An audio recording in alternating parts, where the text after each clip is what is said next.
హైదరాబాద్ కు చెందిన నటి big boss fame Ashu Reddy మరియు ఆమె కుటుంబ సభ్యులపై సిటీ సెంట్రల్ క్రైమ్ స్టేషన్ పోలీసులు కేసు నమోదు చేశారు.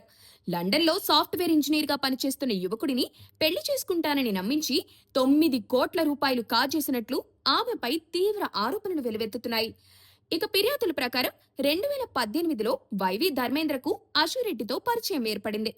తాను అమెరికాలో చదువు పూర్తి చేసి సినిమా అవకాశాల కోసం వచ్చినట్టు చెప్పి అతనితో స్నేహం పెంచుకుందని, ఆ పరిచయం క్రమక్రమంగా ప్రేమగా మారిందని బాధితుడి కుటుంబం తెలిపింది. పెళ్లి చేసుకుంటానని నమ్మించి ఆర్థిక అవసరాల పేరుతో చాలాసార్లు డబ్బులు తీసుకున్నట్లు బాధితుడు ఆరోపిస్తున్నాడు. ధర్మేంద్ర ఇచ్చిన డబ్బుతో కారు, బంగారం, ఎన్నో ఆస్తులు, ఫ్లాట్ కూడా తీసుకున్నారని, అవన్నీ కూడా తన పేరు మీదే రిజిస్టర్ చేయించుకున్నట్లు ఫిర్యాదులో పేర్కొన్నారు.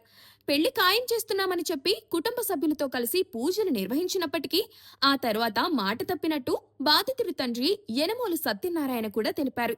2018 నుంచి 2025 వరకు చాలా వరకు అంటే 5 కిలోల బంగారం, ఫ్లాట్లు, వాహనాల రూపంలో మొత్తం 9.35 కోట్లు తీసుకున్నట్లు ఆయన ఆరోపిస్తున్నారు.